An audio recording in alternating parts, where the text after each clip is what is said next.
voici 2 mois à Addis Abeba, l'Organisation de l'Unité africaine a tenu sa première conférence à Dakar.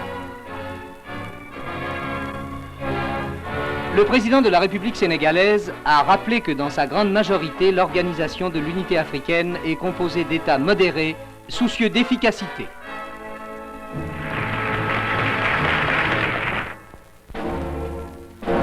La grève des marins est aujourd'hui heureusement terminée. C'en est fini pour les Marseillais de voir le port encombré de navires à quai, attendant un départ incertain. Mais pendant des jours, on a pu voir sur les quais, sur le pont des navires, les passagers embarqués pour la Corse et pour l'Afrique du Nord, obligés de s'organiser pour vivre en attendant que la grève s'arrête. En présence de ces difficultés, le gouvernement a dû prendre des mesures importantes pour mettre fin à la situation précaire de ces milliers de personnes. Il a donc, dans ce sens, fait assurer les liaisons par la Marine nationale. Et l'on a pu voir à Toulon les matelots du croiseur de Grasse aider à l'embarquement des passagers qui n'avaient jamais pensé être conduits à bon port sous la volée des canons. Mesure de circonstance qui aura permis d'abréger l'attente et d'en finir avec les heures pénibles des passagers en souffrance.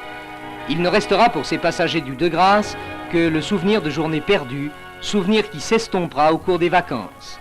En ce qui concerne le fond du problème lui-même, la sagesse du personnel des compagnies a aidé sûrement à sa solution raisonnable et durable.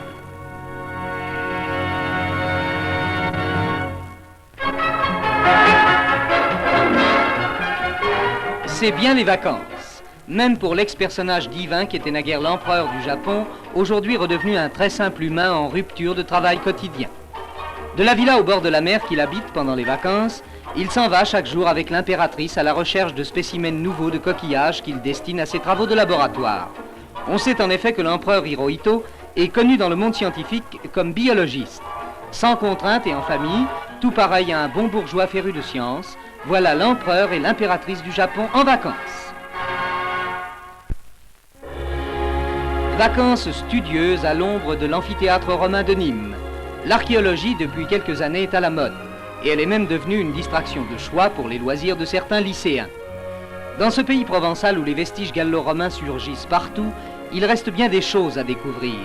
La Provence est encore pour longtemps un lieu de fouilles intéressantes, et nos jeunes gens jouent avec beaucoup de conviction à l'archéologue. Précautionneux, se conformant aux méthodes de recherche éprouvées, ils passent leur journée à la recherche d'un monde disparu, et chaque découverte est pour eux une récompense. Déjà, la petite collection de trouvailles s'accroît dans des proportions notables. Elle constituera le premier fonds du futur musée de Nagèse dont il prospecte l'oppidum et qui a déjà son conservateur. Il va de soi que cette idée de musée tourmente maintenant toutes les cervelles. Et il n'est dans la région si jeune vacancier qui ne pense déjà avec délectation à sa collection particulière.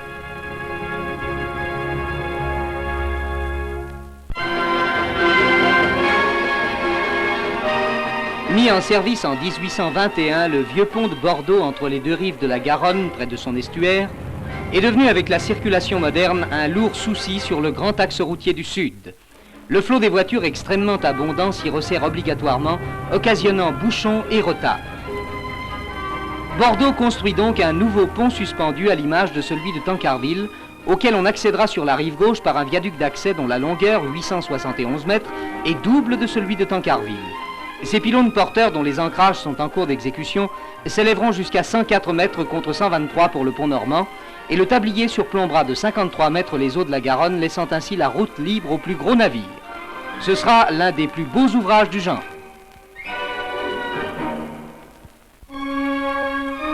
Construire est un devoir, conserver en est un autre. Le petit bourg de Richelieu, aux confins du Poitou et de l'Anjou, reste aujourd'hui tel que le construisit Armand Duplessis, cardinal de Richelieu, Premier ministre de Louis XIII et grand homme d'État. Du château seul, qu'il avait voulu magnifique, rien ne subsiste qu'un pavillon des communs. Le reste a été dépecé et vendu pierre par pierre au début du XIXe siècle.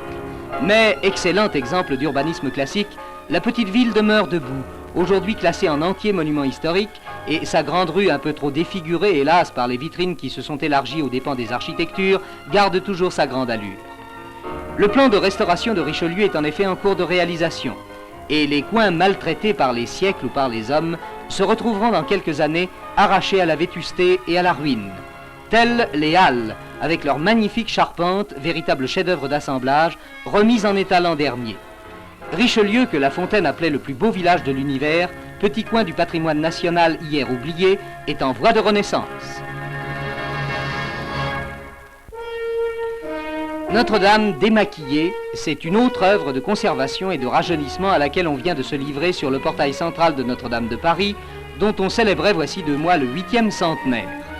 On pouvait craindre les méfaits d'un ravalement, mais avec la méthode employée, le résultat est très encourageant.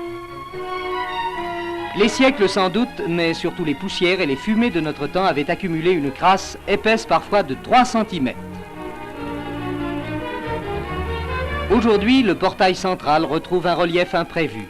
Et la suite des Vierges folles au milieu des démons grimaçants qu'on revoit aujourd'hui dans leur puissance d'expression primitive nous ramène d'un seul coup le goût vigoureux de ce Moyen-Âge qui sut être à la fois énorme et délicat.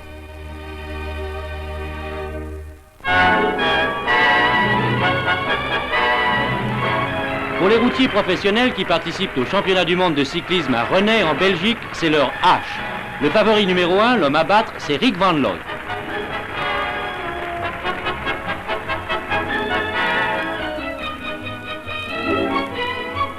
Le voilà, Rick Van Looy, avec son dossard numéro 11. Le début de la course sous la pluie se déroule tambour battant avec plusieurs tentatives d'échapper. Parmi ces échappées, celle de Henri Anglade, du Hollandais De Haan et d'André Darrigade, elle est vouée à l'échec comme toutes les autres. Van Looy veille au grain, il colmate toutes les brèches avec beaucoup de brio. Pas de doute, Van Looy va gagner, c'était prévu, mais attention, regardez bien, il y a une faille dans le scénario. Le Belge Beate ne joue pas le jeu, il bat le super champion malgré les ordres reçus après un sprint tumultueux. Il aurait peut-être mieux valu pour Beate qu'il ne soit pas champion du monde, mais ceci est une autre histoire. La ville de Leipzig, en Allemagne de l'Est, a été cette année le théâtre d'un grand rassemblement de la jeunesse du monde entier à l'occasion du 4e festival du sport et de la gymnastique.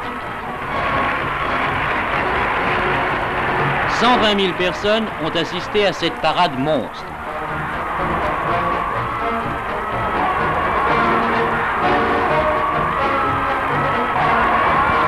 Des heures durant, athlètes et gymnastes ont présenté des exercices chaudement applaudis par les spectateurs enthousiastes.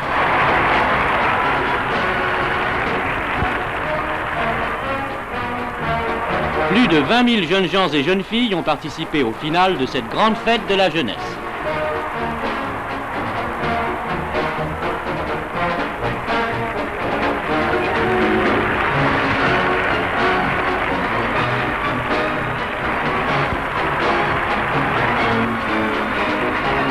Et c'est sans doute parmi eux que l'on découvrira les grands champions de demain.